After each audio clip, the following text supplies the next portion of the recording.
डॉ. अब्दुल कलाम का जन्म 15 अक्टूबर 1931 को तमिलनाडु के रामेश्वरम में हुआ था। उनका पूरा नाम आबुल पाकिरी जैनुलाब्दीन अब्दुल कलाम था। उनका परिवार मध्यम वर्गीय था और उनके पिता जैनुलाब्दीन एक नाविक थे जो मछुआरों को नाव किराए पर दिया करते थे। उनकी माँ आशी अम्मा एक धर्मपरायण महिला थीं। बाल्यकाल में कलाम का जीवन कठिनाइयों से भरा था। उनका परिवार आर्थिक रूप से बहुत समृद्ध नहीं था, इसलिए उन्होंने बचपन में ही अपने परिवार की मदद करने के लिए अखबार बेचने का काम शुरू किया। लेकिन इस कठिनाई ने उनके सपनों को कमजोर नहीं किया।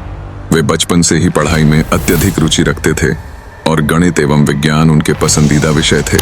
शिक्षा और वैज्ञानिक बनने का सपना कलाम ने प्राथमिक शिक्षा अपने गांव के स्कूल में पूरी की। वे अत्यधिक जिज्ञासु और मेहनती छात्र थे। उनकी प्रतिभा को देखकर उनके अध्यापक हमेशा उनकी सराहना करते थे। खासकर उनके एक शिक्षक सुब्रह्मण्य अय्यर ने उन्हें विज्ञान और अंतरिक्ष के प्रति प्रेरित किया। आगे की पढ़ाई के लिए उन्होंने तिरुचिरापल्ली के सेंट जोसेफ कॉलेज में दाखिला लिया, जहां से उन्होंने भौतिकी में स्नातक की डिग्री प्राप्त की। लेकिन उनका सपना एक वैज्ञानिक बनने का था, इसलिए उन्होंने Madras institute of technology MIT में एरोनॉटिकल इंजीनियरिंग में दाखिला लिया।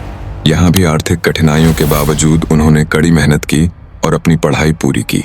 वैज्ञानिक के रूप में करियर की शुरुआत अपनी पढ़ाई पूरी करने के बाद डॉ. कलाम ने 1958 में रक्षा अनुसंधान और विकास संगठन DRDO में एक वैज्ञानिक के रूप में काम करना शुरू किया।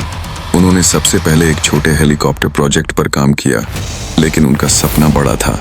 इसके बाद उन्होंने भारतीय अंतरिक्ष अनुसंधान संगठन ISRO में काम करना शुरू किया, जहां वे भारत के पहले स्वदेशी उपग्रह प्रक्षेपण यान SLV-80 के प्रोजेक्ट डायरेक्टर बने। 1928 में उनके नेतृत्व में भारत ने सफलतापूर्वक रोहिणी उपग्रह को अंतरिक्ष में प्रक्षेपित किया, जिससे भारत ने अंतरिक्ष विज्ञान में एक महत्वपूर्ण उपलब्धि हासिल की। 1982 में डॉ. कलाम DRDO में लौटे और भारत के रक्षा अनुसंधान कार्यक्रम को नई दिशा दी।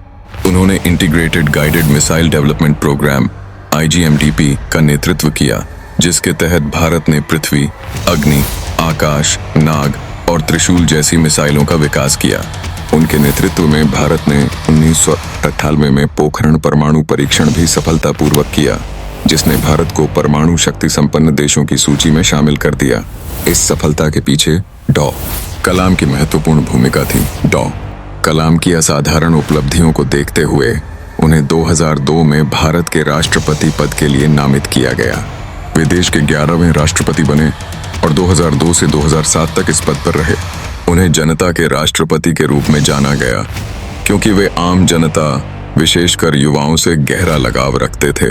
वे विभिन्न विश्वविद्यालयों में व्याख्यान देते थे और विज्ञान, तकनीक तथा नेतृत्व के बारे में मार्गदर्शन देते थे। उनकी किताबें विशेष रूप से wings of fire, ignited minds और इंडिया 2020 युवाओं के लिए प्रेरणा स्रोत बनी। 27 जुलाई 2015 को जब वे शिलांग में भारतीय प्रबंधन संस्थान में व्याख्यान दे रहे थे, तभी उन्हें दिल का दौरा पड़ा और उनका निधन हो गया।